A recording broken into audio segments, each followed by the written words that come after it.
ఇక మరో breaking news చూస్తున్నాం. తెలంగాణలో సంచలనం రేపిన ఫోన్ ట్యాపింగ్ కేసులో కేంద్ర మంత్రి బండి సంజయ్ ఈ నెల 8న సిట్ విచారణకు హాజరు కానున్నారు. ఈ మేరకు పోలీసులకు ఆయన లేఖ రాశారు. అదే రోజు బండి సంజయ్తో పాటు ఆయన వ్యక్తిగత సిబ్బంది కూడా హాజరు కానున్నారు.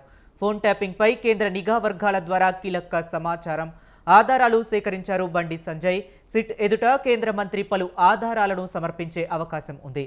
జడ్జి ఫోన్లను సైతం ట్యాప్ చేయడంపై బీజేపీ సీరియస్గా తీసుకుంది. ఇప్పటికే ఫోన్ ట్యాపింగ్ కేసును సిబిఐకి అప్పగించాలని హైకోర్టులో బీజేపీ లీగల్ సెల్ పిటిషన్ వేసింది.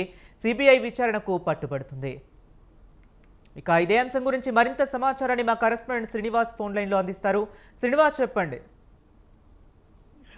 కేంద్ర హోంశాఖ సహాయ మంత్రి బండి సంజయ్ ఫోన్ ట్యాపింగ్ విచారణలో భాగంగా 8వ తేదీ నాడు అధికారుల ముందు హాజరవుతానని అధికారులకు ఒక లేఖ రాశాడు. ముఖ్యంగా గతంలో 2 సార్లు ఆయన హాజరవుతానని అనుకున్న సమయంలో పార్లమెంట్ సమావేశాలు ఉండడం వల్ల అక్కడ ఢిల్లీలోనే పార్లమెంటులో ఉండడం వల్ల హాజరు కాలేదు అన్న విషయాన్ని కూడా మనం చెప్పవచ్చు. అయితే 8వ తేదీ నాడు బండి సంజయ్ తో పాటు ఆయన వ్యక్తిగత సిబ్బంది పిఆర్ఓతో పాటు మాజీ పిఏ, అదే విధంగా ప్రస్తుతం పనిచేస్తున్నటువంటి పిఎస్ కూడా హాజరవుతున్నారు.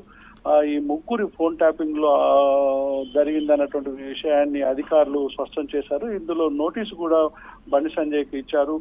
బండి సంజయ్ తో పాటు తన వ్యక్తిగత సిబ్బంది కూడా ఆ రోజు హాజరవుతున్నట్టు విషయాన్ని కూడా పోలీసు అధికారులకు చెప్పారు. ప్రధానంగా ఈ ఫోన్ ట్యాపింగ్ విషయాన్ని మొట్టమొదటిసారిగా కేంద్ర హోంమంత్రి అయినటువంటి బండి సంజయ్ ఈ విషయాన్ని స్పష్టంగా ఆయన ప్రభుత్వం, అప్పుడు బీఆర్ఎస్ ప్రభుత్వంలో తన ఫోన్ ట్యాపింగ్ అవుతుందన్నటువంటి విషయాన్ని కూడా చెప్పారు. అందులో భాగంగానే తనది, అదే విధంగా తన కుటుంబ సభ్యులది, తన పిఏది, ఇతరుల వ్యక్తిగత సిబ్బంది కూడా ఫోన్ ట్యాపింగ్ అవుతుంది. దాన్ని ఆధారంగా చేసుకుని తనని ఎప్పటికప్పుడు ఒక టార్గెట్ గా చేశారన్నటువంటి విషయం పైన ఆరోపణలు చేశారు.